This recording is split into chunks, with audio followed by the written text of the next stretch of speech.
Hi, my name is Carlos. I'm the Operations Director of Project Curma. This is a sea turtle conservation effort based here in La Union in the Philippines. Well, this turtle, her name is Soleil. So they can't breathe underwater. And this turtle was accidentally caught in a fishing net. So, so if they're underneath the water too long, they can actually drown. So this one kind of like partially drowned, very weak. We're hoping she recovers. At the moment, she's tube fed, which is too weak to even open her mouth. The green turtle, she's still pretty young. She's still small. So when they're older, they're probably like four or five times the size. This one's still a young, it's a endangered green sea turtle. Our the whole Kurma journey, it started one day when my mom and my sister, we live right here on the beach, and they went out to the beach one morning, and there was a sea turtle nest emerging just in front. It was the first time for us to see sea turtles, so we researched, what type they are, and it was in this research that we discovered that we were actually in the main sea turtle nesting beach in the province. And at that time, poaching was very rampant. The sea turtles and their eggs used to be hunted, sold, and consumed locally. And this is why we decided to do something about it. And that's how Project Curma came about. Yeah, Curma, so it's an acronym and it stands for Coastal Underwater Resource Management Actions. But the word Curma in Sanskrit, the oldest language in the world, it means sea turtle. So it's the very first word that ever meant sea turtle. And our design here is basically, it encompasses everything from the land to the ocean to the wildlife and to all the trees. Project Curma is volunteer ran. Right now we are on our 14th season, and our story here is basically turning poachers into the protectors of sea turtles. So we started this program back in 2010. By 2014, there was no more poaching in the province. Basically, we trained the poachers. Poaching was basically driven by financial need. So what we did was two things. One was education and livelihood support.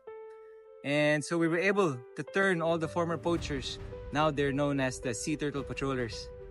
And so far, we've released over 52,000 sea turtle hatchlings.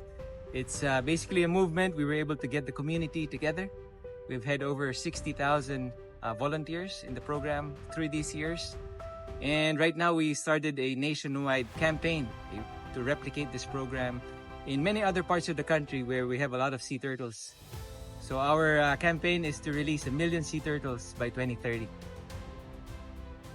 So sea turtles, they're actually known as a keystone species, which means in an ecosystem, they are the important, you can say, foundational parts. And nowadays, because of so many threats, their largest threat is climate change. Now all sea turtles, especially the ones found in the Philippines, are listed as endangered or critically endangered. And worldwide, there's a big effort to try and protect them and hopefully increase their numbers. So here in La Union, we're very fortunate that it is a big nesting site for sea turtles. So it's a big opportunity and also a responsibility to actually do something and take care of them.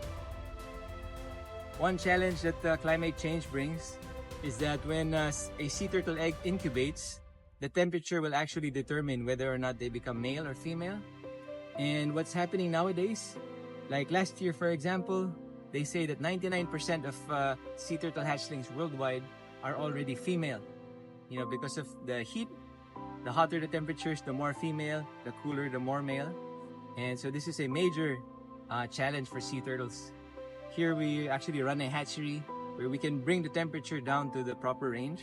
So we get the normal, which is equal, 1:1 when it comes to the male and female ratio. Sea turtles, being a keystone species, they have so many vital contributions to the ocean ecosystem. One of it, they're the ones who help with coral growth. Another one is they're the ones who control the population of jellyfish. This is it turned out to be a challenge for them because nowadays, with a lot of garbage, a lot of plastic in the ocean, it looks like the jellyfish. So sea turtles will normally consume this, and it can lead to mortality for them.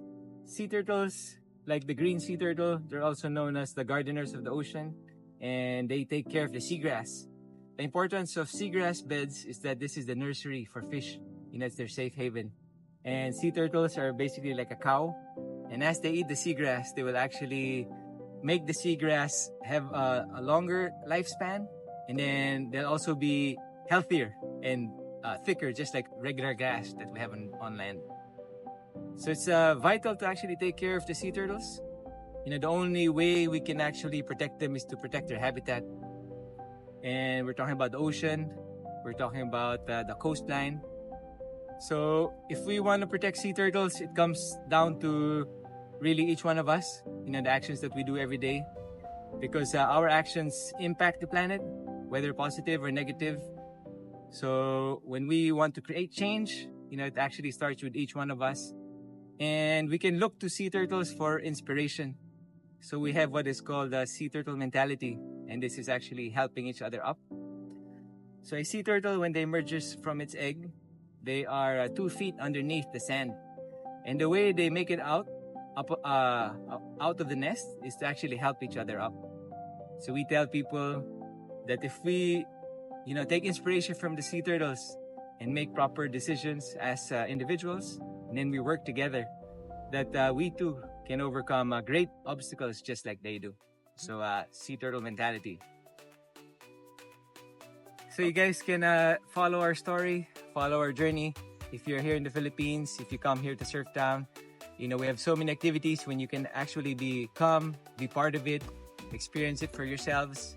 We share almost everything for free because the sea turtles inspired us to start this effort. So we try to share this with as many people in hopes that it also inspires them. So you guys can follow our story or help support us. Our Instagram, on Facebook, and on the World Wide Web. You can check out Curma or Project Curma. And hopefully we'll see you guys here one of these days. Curma.